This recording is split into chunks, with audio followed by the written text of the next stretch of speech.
Okay, ito na po ay patuloy na po ay naglalakad na po ang ating pong Pangulong Duterte. Ayan po guys, SONA na po ni Pangulong Duterte ngayon. Usual pa rin po ang ginawa pa lang. Pakinggan po Doon pa rin natin. po dadaan ang ating Pangulong Duterte. Dadaanan pa rin po niya at dito po papasok sa mismohong sentro pa rin po ng entrada ng plenary hall ng House of Representatives.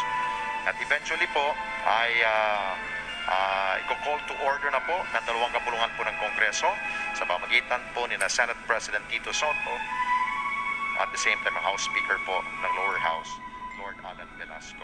Ito po, kasama po ni Pangulong Duterte ay si Senator Bongo sa kanya pong kaliwang bahagi po at ang mga kinatawan po ng Presidential Security Group, PSG.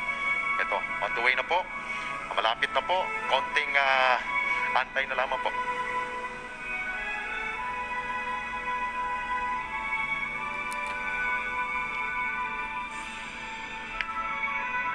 Hello, how are you? Hi, good, thank you.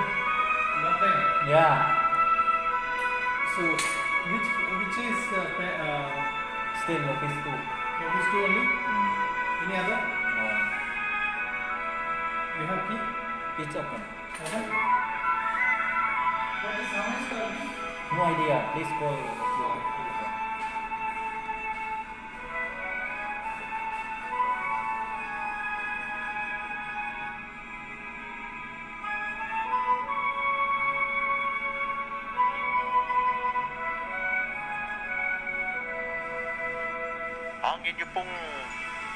Ang inyo pong nakikita ngayon ay tinitingnan po ng Pangulong Duterte yung pong mga larawan na nakahilera po dyan sa gallery area po bago ko pumasok po ito ng plenary hall. Ayun. At unti-unti na po itong nakarating na po dito sa entrada. Ito.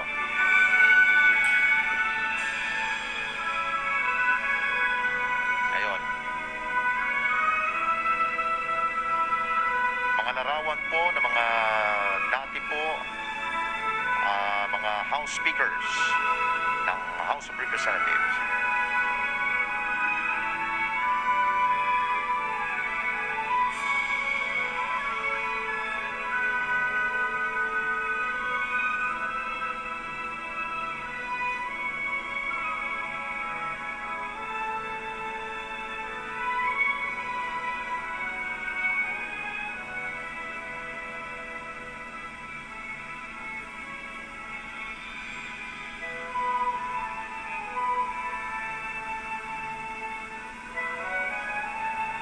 Ito na ho, nakatungtong na po siya sa mismong entrada ho ng plenary hall ng ating po. At atin po salubungin ng ating po Pangulong Duterte.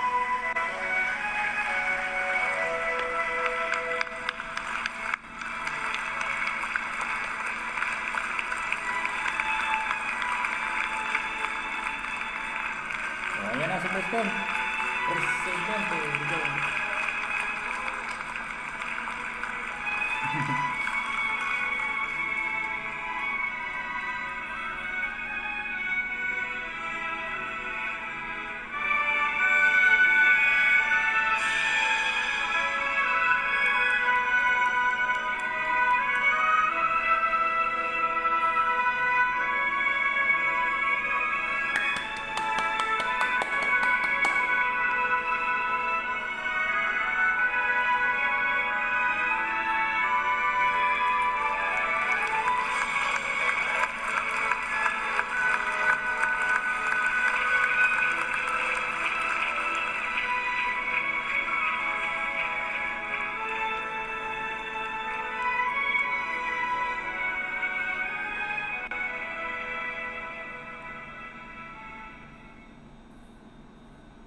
On the part of the Senate, joint session is called to order.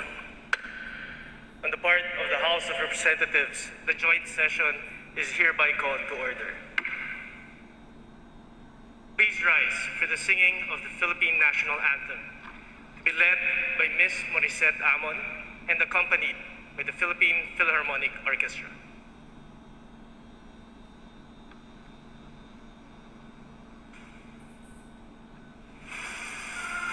Pag-ibig, belas ng sinanggalan, alap ng puso, sa dibdib mo'y buhay. Lupang hinirang, duyan ka ng makiting, sa magdulubig, di ka pasisikin. Sa dagat at bundok, sa simoy at sa langit mong baka, may dilag ang tula at awit sa paglayang minamahal.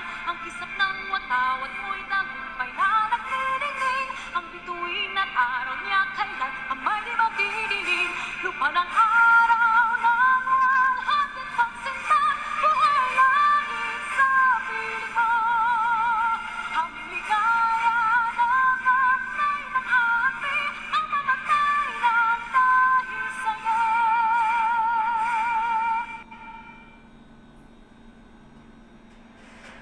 Please remain standing for the nation's prayer.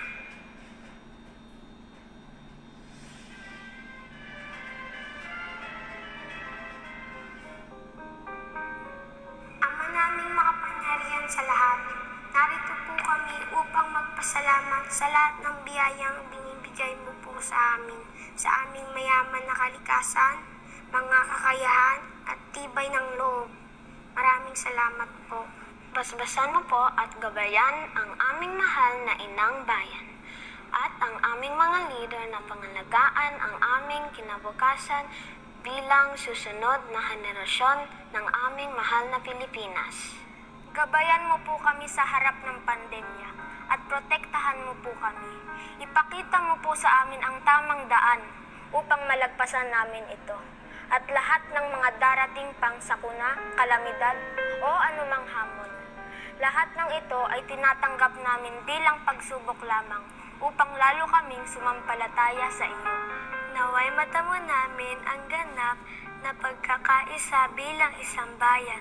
Turuan mo po kaming maging mapagkumbaba at laging unahin ang aming kapwa bago ang aming mga sarili, lalo na ang mga kapuspalad, mga dumaraing at ang mga nais na marinig, pati na rin ang mga kababayan namin naghahatid ng mahalagang serbisyo sa kapwa, maging dito sa Pilipinas o sa ibang bansa.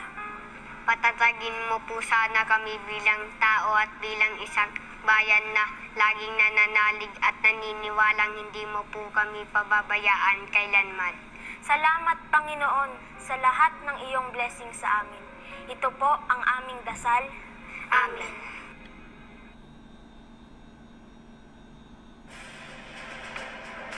Ladies and gentlemen, honorable members of Congress, the President of the Republic of the Philippines, President Rodrigo Roa Duterte.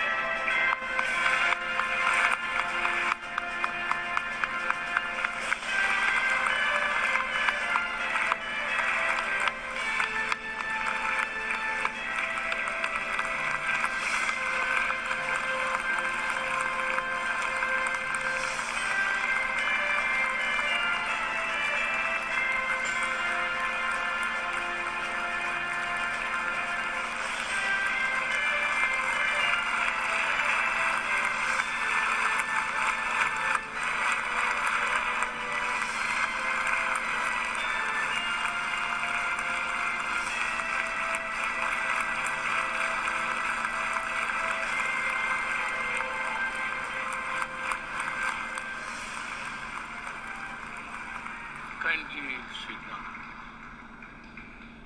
By far, this is the most beautiful SONA crowd that ever happened here.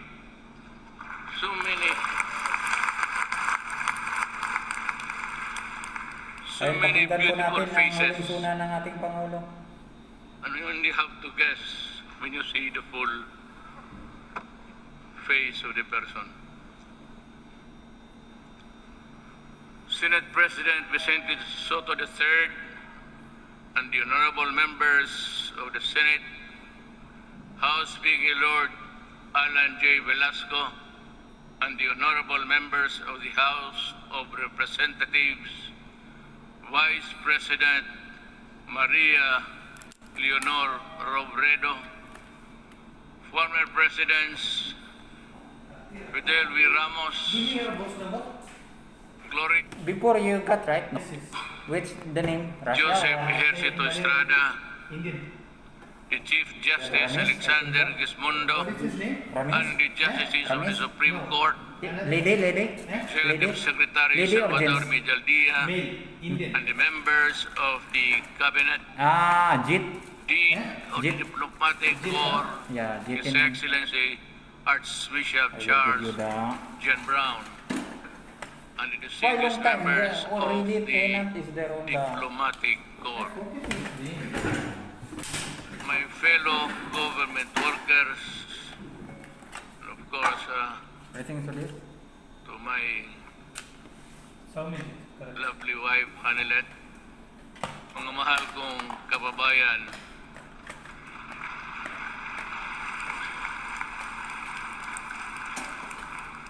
when I assumed the presidency 5 years ago, dominant in my mind were the dreams and visions of a better life for all Filipinos.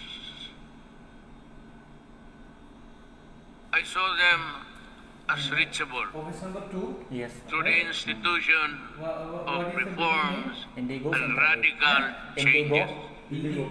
in both Yeah. Indigo Central 8. in the structure of government Yeah, number. and the mode of Okay, sir. governance. Changes designed responsibility, accountability, and all in consonance with the truth that the public office is a public trust. When I ran for the presidency, I just made fundamental processes, and strangely, you can count them by the fingers of your hand. I made those changes which I thought that was really, there was time and doable. To offer free education, it's there already. The universal health care, Ayan na po, binanggit niya na po Nandiyan na yung po. free the education. fight against illegal drugs, criminality, and corruption, and the development structure, including free irrigation and other big-ticket projects, which I thought I did not have the funds to do it. But perchance, among others, they were done in my term. Today, as I approach my term, my end of my term, I have less visions, but more remembrances. But mine is not to review or to second guess what might have been, but to bear and respond with the urgency of the unforeseen events as they unfold. Even before I took the oath of office, and everyone else, I suppose, knew the gravity of the enormity of the problems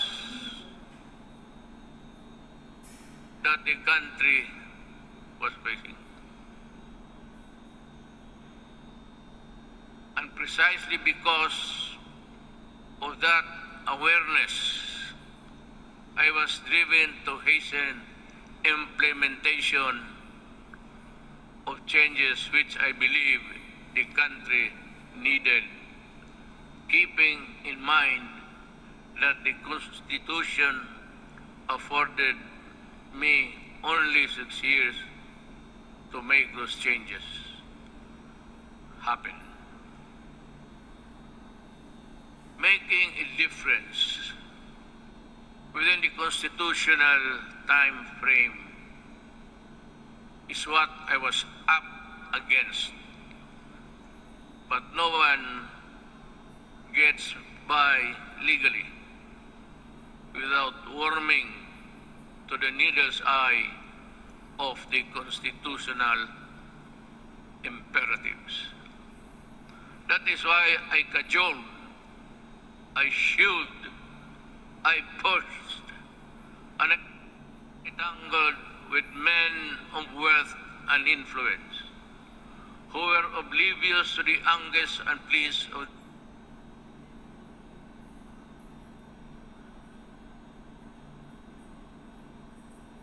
the weak and impoverished.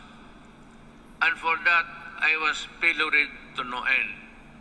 But I did not succumb to the attacks. And neither did I allow criticisms, however intense, dampen my determination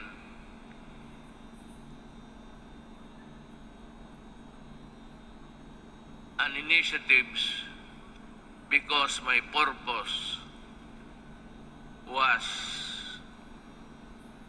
pure and unpolluted.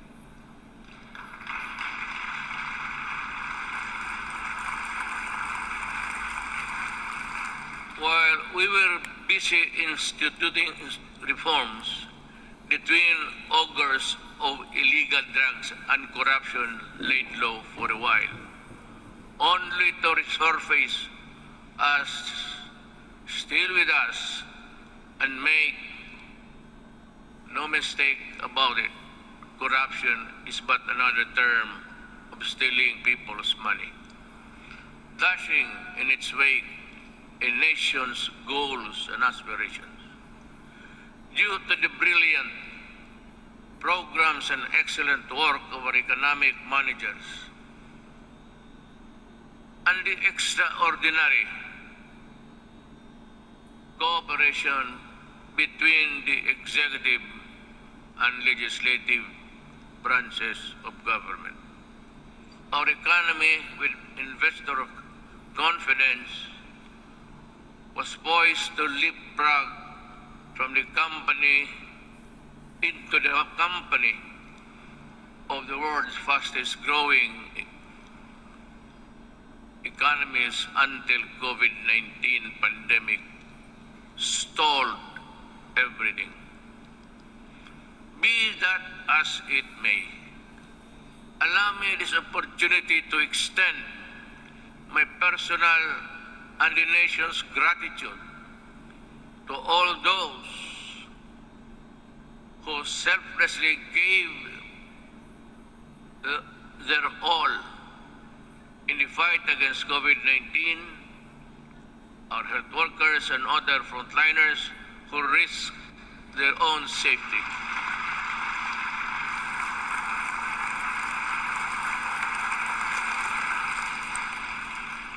To keep our essential health services and our food supply chain running, boosting the economy activity and ensure peace and order in our communities. I would like also to extend my deepest appreciation for the generosity of the private sector who came to the government's aid in fighting COVID-19.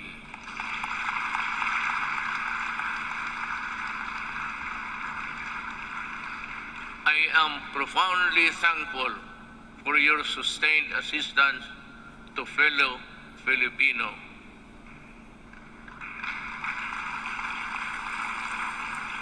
And amidst the same deleterious effect of the pandemic to our respective industries, let me assure you that the government is committed to assess the private sector to regain the commercial vibrance of the country prior to the pandemic.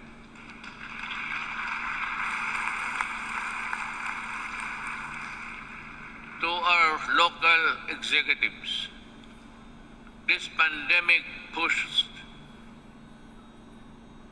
you to step up Ayan, kung mapapansin nyo guys, wala po siyang kodigo ngayon. Ayan, responsive diretso yung salita niya. assistance.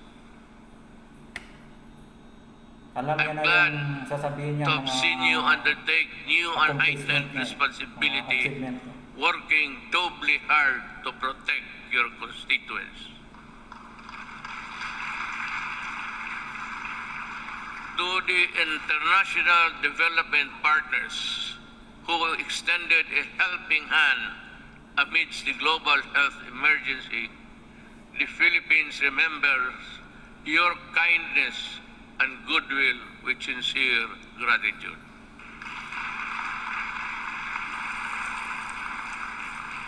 And to all of you who answered the call to protect one another by adhering to our nation's protocols, daghang salamat.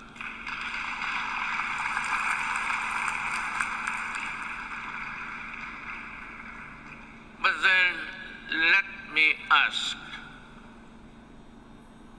perhaps you and to myself, what exactly is the state of the nation today? In the light of the pandemic which has paralyzed business activities and crippled even the strongest world's economies. So, where do we go from here? Looking back to our accomplishments. In my first SONA, I laid down with utmost commitment and resolve the overall direction of my president.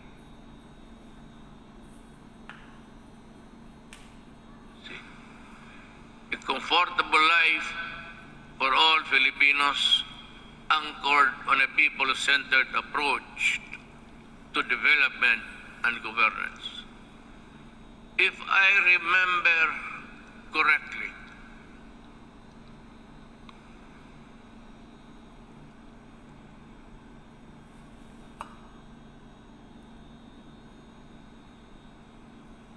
my administration, I said, will implement the human approach to development governance in our people's welfare in the areas of health, free education, adequate food and housing, environmental preservation, and respect for the culture. I bore no illusions that steering a nation towards a comfortable life for every Filipino would be easy. Indeed, the past 5 years have truly been challenging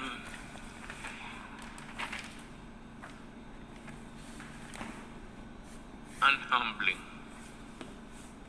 I stand here before you today bearing no conceit, but if there is one thing that I could be proud of, is that not once did I waver in doing the unpopular, even if it meant upholding the greatest good for the greatest number.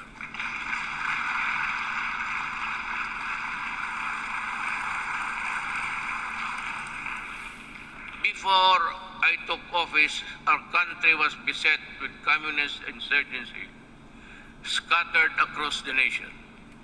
A separatist movement that sought to divide us on the basis of religion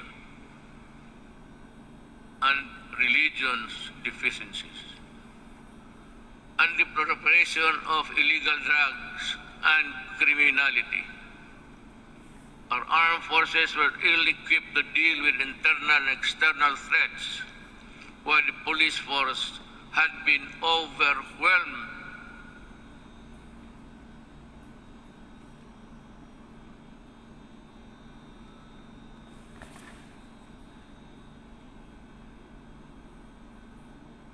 by criminality and the drug trade problem.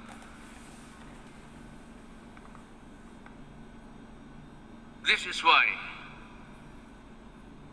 I made it a priority to strengthen the institution, boost the morale of the men and women of the armed forces of the Philippines and the Philippine National Police and other armed services.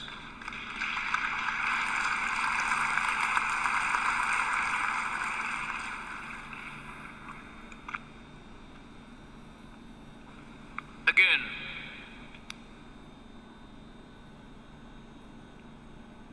I thank Congress for working with the Executive Department in enhancing capabilities of the AFP and PNP through our modernization program. In 2018, we raised the salaries of our military and uniformed policemen and personnel Ayun to na po, a binigyan level niya na yung commensurate to the critical nadagdag role na they sahod play ng in mga upholding military at mga national pulis. security and maintaining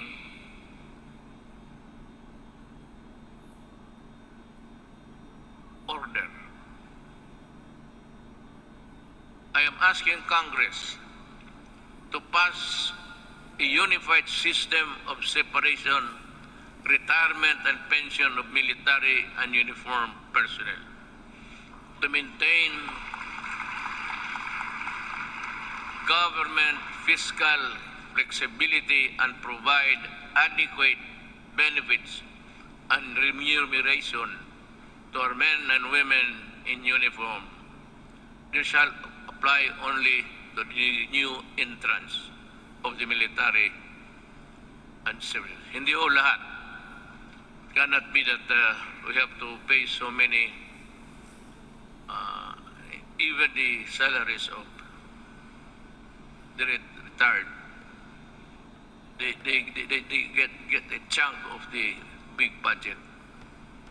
And if we include the new entrants, the funds available for them would not be enough. It is also high time for us to pass a law providing free legal assistance to AFP and PNP officers, enlisted personnel.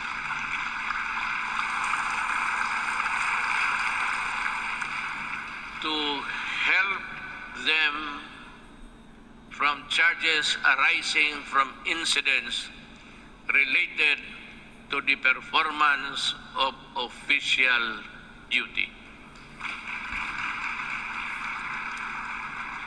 The continuous upgrading of our defense capability shall ensure that we shall uphold our territorial integrity and sovereignty from external and security threats among the new additions.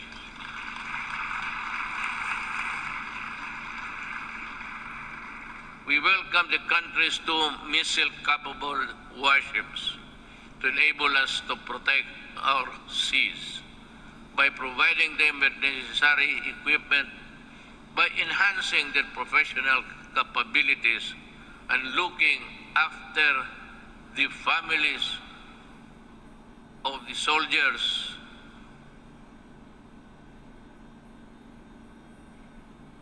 who would not be longer be in their company. We do not only strengthen our military and police institution, we also inspire them to serve this nation with the highest degree of loyalty and patriotism. We enable them to carry out their mandate to defeat all enemies of the state, whatever the cost. Indeed, I am proud of the accomplishments of our troops in securing our nation against all threats to our democratic institution.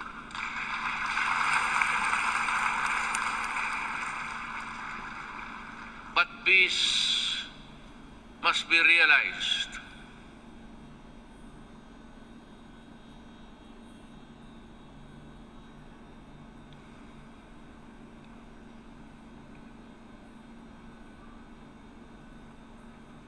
peace and security is not only just a military concern.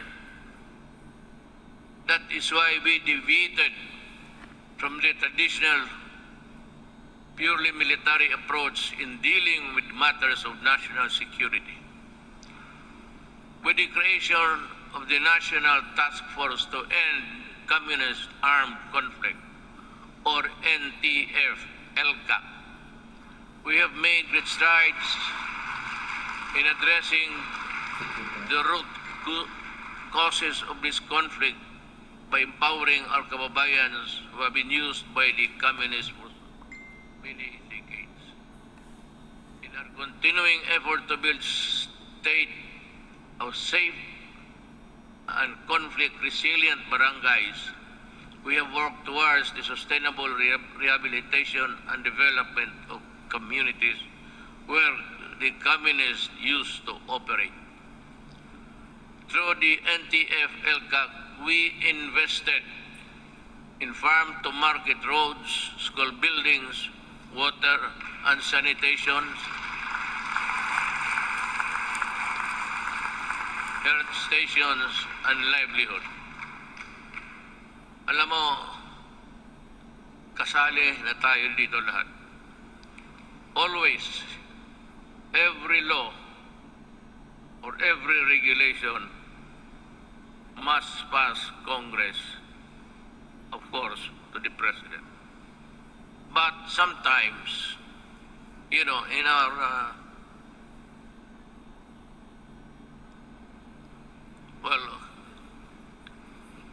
in the performance of our duties, we encounter the not so nice of confronting each other. But because of these interventions, more than 17 former communist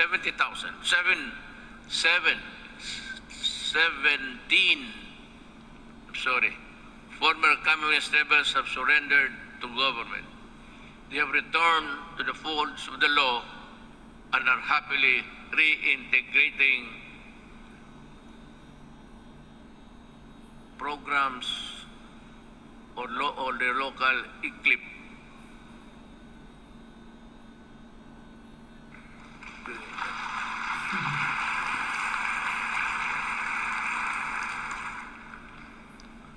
It's either I am talking too fast or too slow, or the operator of this thing here is drowsy.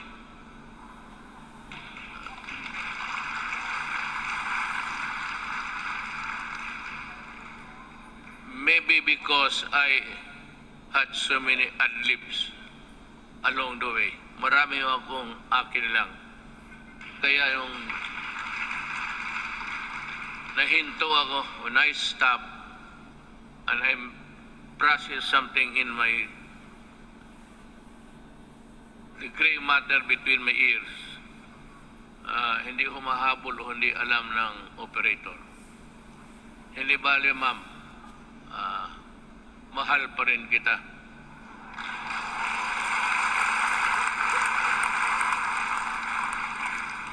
Lalaki ba ito o yung mga babae? Kagabi yung mga babae, dila? Sabihin mo sa kanila, magipagkita ako maya. I will embrace them for their punctuality in operating this this strange machine that gives you the speech.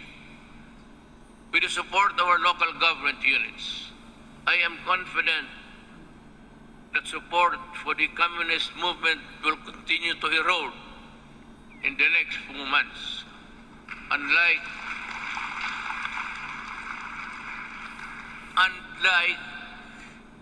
the decades-old Moro rebellion in Mindanao, we also bring an end to the armed struggle of the communists once and for all.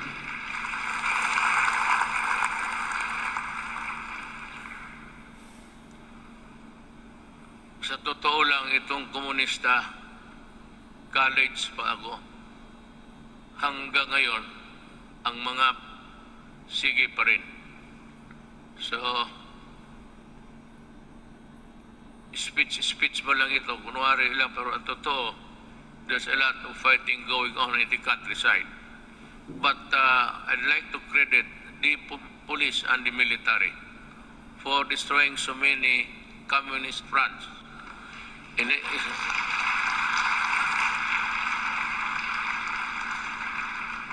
think they have destroyed more than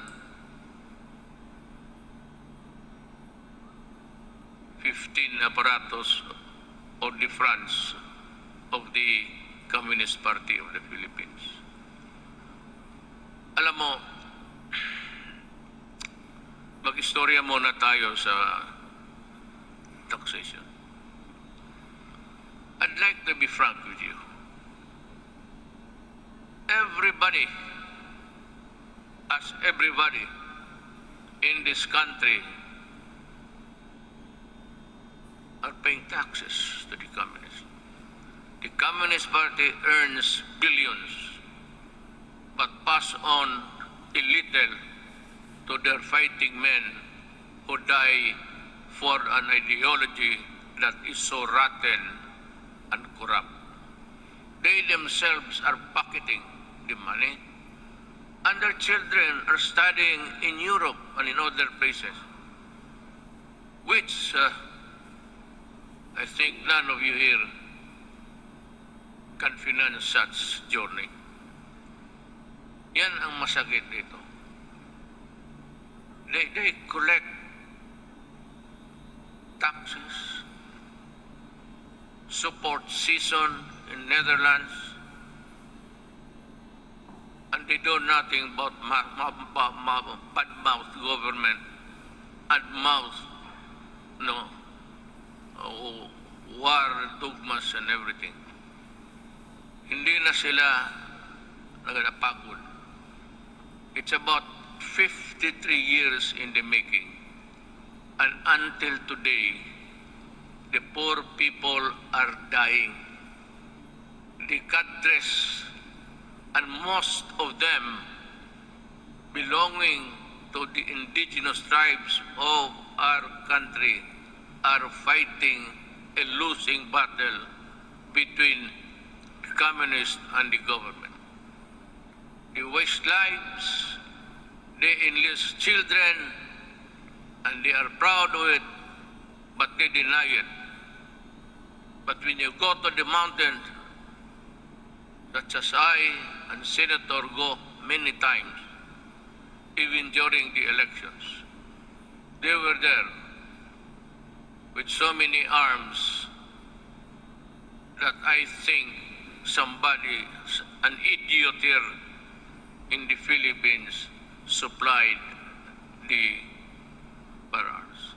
I'd like to ask Congress, especially Senator Bato, kindly dig on, because we have identified the person who imported the AK-47 into this country on the pretext of using it in the security, providing security and guards in all, in business establishments, and for those who can afford their room. This policeman, I think, is still there. He was a colonel, and he is still, walang nangyari. At maraming sundalong namatay dahil sa mga armas na pinasok nila dito sa Pilipinas. So that my orders to you, if you see them walking around, kindly shoot them dead. I would be happy.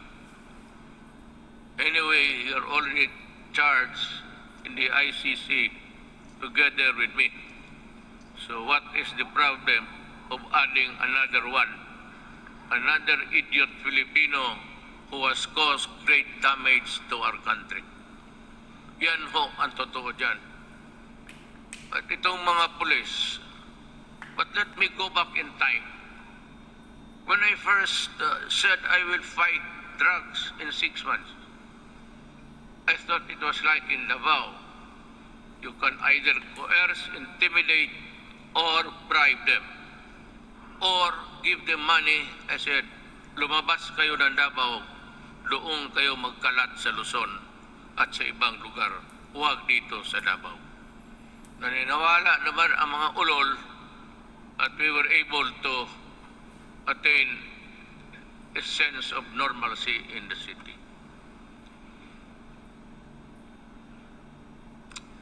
Yun ho ang totoo. There are people charged with corruption and even going to prison for just maybe not telling the truth in their assets and liabilities. Nakukulong. Itong mga police were doing their thing, their drugs. They were the manufacturers and they were the distributor of drugs. When I became president, I asked De La Rosa. He was the chief of police of my city. I promoted him direct to being PNP chief. 4-star na kaagad, automatic. But I told him and the others, look for the enemies. Look for where they are. And if you find them, destroy the apparatus. Destroy all, from the manufacturers to the peddlers, because we are fighting a drug war that was being participated in the business by 9 generals of the PNP. Kaya ang sakit sa loob ko. I did not know that I was fighting my own government. Customs and everyone else were facilitating the importation of drugs. And one importation, as you can see it every night on TV, the police now sees about almost $1 billion worth of drugs every day. And if you look at the 888, there are about 1,000 Filipinos arrested every day by the police in connection with drug trafficking. And that is why I go crazy looking at the situation. They are still around. We do not have the laboratories now because nawala na sila. At itong naiwan ngayon are doing the importation. The citizens of another country cook their shabu in their in their tugboat or something, and they throw out the product contained in the plastic bags and with an GPS attached to the contraband so that the importers here could find them easily. That is how we are fighting, almost losing a battle against drugs. And now, the Sinalosa gangsters of Mexico and the triad of Laos, in that area. They are busy cooking, and we have the Filipinos here with nothing in their mind except to destroy a nation, distributes them. That is what I said. I've been asked the question, and several times I gave the answer. I am a Filipino, and I love my country.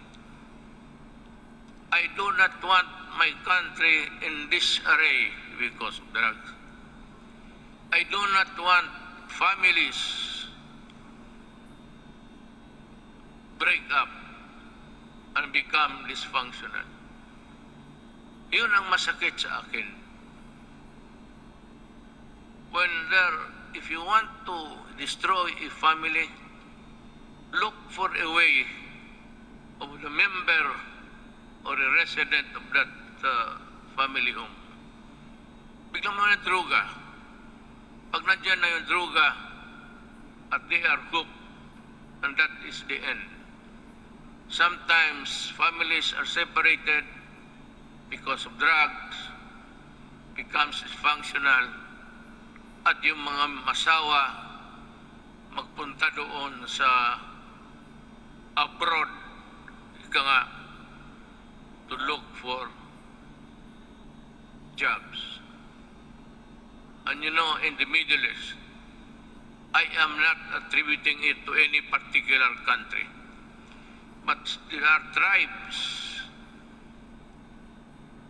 in the Middle East who are employing our Filipina citizens, and they are uniform. Everybody who comes here home asks them how many hours of sleep they have. They said it's only 3 to 4 hours. And the food is hagwas. And the sacrifice because they send money to the families back home. And thinking all the time that the money was spent usefully, only to realize when she comes home that that family has already dispersed to nowhere. Bakit yan?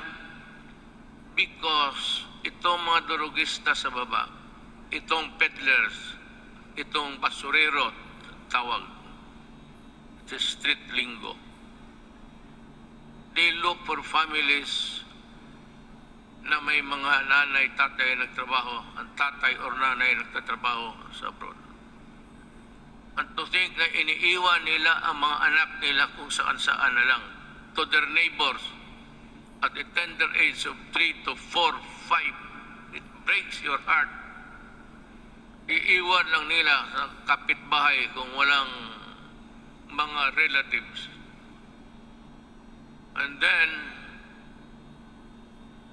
when they come back 5 years up, 4 years after, they now realize that their young sons and daughters have gone into prostitution because of drugs. And their boys or their male are nowhere to be found and into the drug business also. Yun ang pinakamasakit. Masakit sa akin na ang Pilipina pumunta doon para magtrabaho because sexual abuse in some tribes in the Middle East have this notion that if you are a slave or you are a paid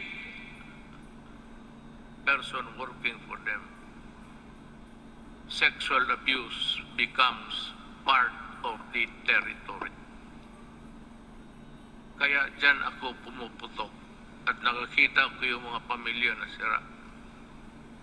And to think that they labored without sleep eating, I said, garbage, and not being allowed to go to their own church to pray, well, that is prohibited by them. And we have been, just because of their money that they get, we just look the other way around. But still being, bothered every night and day, what will happen to the next succeeding group of. That is why I have in this speech, I talk about slavery. Pero yan, magprangka ako, I have never deny, and the ICC can record it. Those who destroy my country, I will kill you. And those who destroy the young people of our country, I will kill you.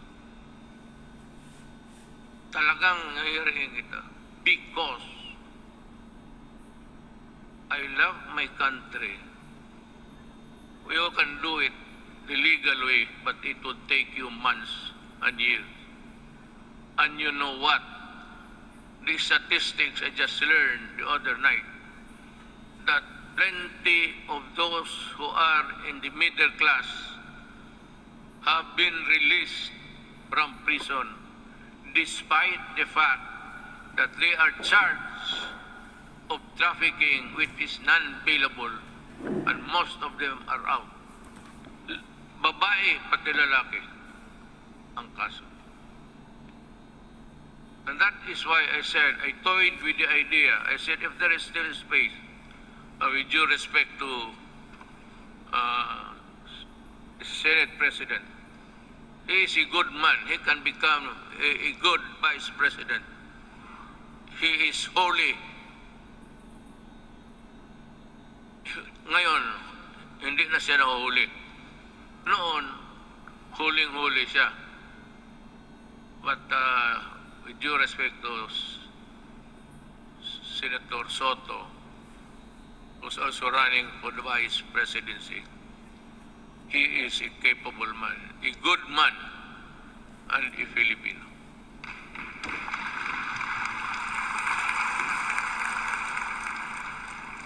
Sige ako tingin sa harap na dito para sa likod ko.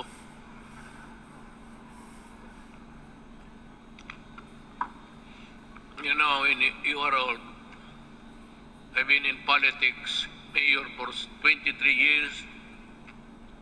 5 years as a congressman dito. I work here. And 4 years working as vice mayor for my daughter, Sarah. And the presidency. I've been in politics almost 23 plus 4 plus 4. Almost 40. Kaya hindi ko na malaman ang seat arrangement dito. Hindi ko alam na noon pa ang mga Senate President pati. Butit na lang hindi ko sinali si Velasco. Baka hindi na ako makabalik doon maya. Bale, diretso na ako uwi. I have said many times before, the bloodshed caused by the separatist movement in Mindanao is all about correcting the historical injustice suffered by the Moro people. Since the period of colonialization, with the help of Congress, we were able to pass the organic law for the Bangsamoro Autonomous Region in Muslim Mindanao.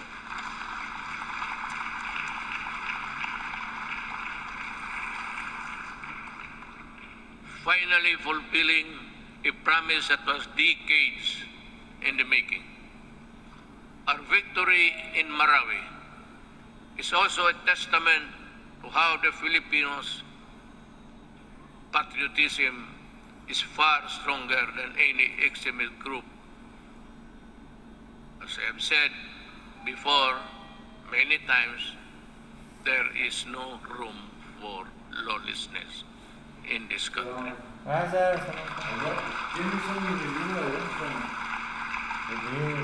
Before video. Yeah, I didn't find this email. Give me your number. Your Rebuilding WhatsApp. or rebuilding Your WhatsApp. a better Marawi 058 remains 573 573 today still 73. Okay. not. I will forward you, sir. Your WhatsApp. Yeah. To Task Force Bangon Marawi, we need to race against time, and you have to finish the necessary work for to rehabilitate the war-torn city and bring back its families back home. But let me talk again about the drugs. I was just ahead because I was talking something else. Nagsegue ako. While we have made great strides in ending rebellion and insurgency in various parts of the country, we still have long way in our fight against the proliferation of drugs. This problem has hounded our country for several decades, destroying families and degrading the moral fiber of our society. When the assumed office, I committed to end this problem at the soonest possible time. We launched an unprecedented war against illegal drugs and to destroy their apparatus. That permitted every level and sector of society.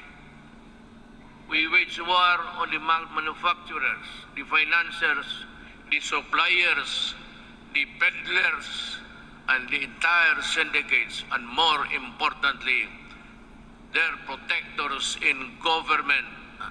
We have rescued and reformed drug dependence because of their idiotic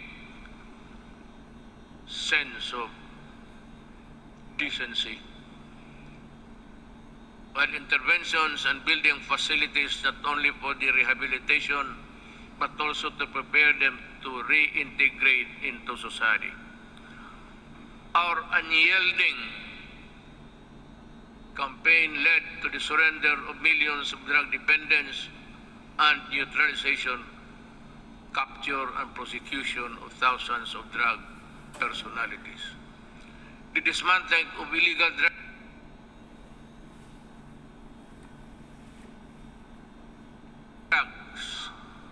and syndicates and the drug laboratories, the extensive drug communities down to the barangay level, and the cutting of narco politics. You know, allow me a little bit of your time. Wala naman siguro kayong lakad ngayon. Unless you want to, unless you have this appointment with, I'm sure hindi babae yan. That would be a sexist statement. Kung nagmamadali talaga, halos tumatakbo, babae yan. Kung naglalakad lang na natural, medyo less important yan. Ganon yan. Pero dito wala. I'm not making any sexist. I'm just saying the truth. What is the truth? It's there for all to see.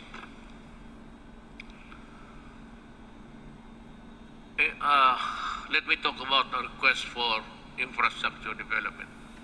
5 years ago, the first thing I made sure was to increase our infrastructure spending to an average of 5% of the country's GDP. This is significantly higher than infrastructure spending of each and past 4 administrations. Thanks to the comprehensive tax reform program that enabled us to fund critical infrastructure projects, today we can see the tangible results all around. MRT-3, with its frequent breakdowns and unloading of passengers mid-rail, was a horror. That was for the daily commuters to endure in the past. Now, MRT-3 no longer unloads passengers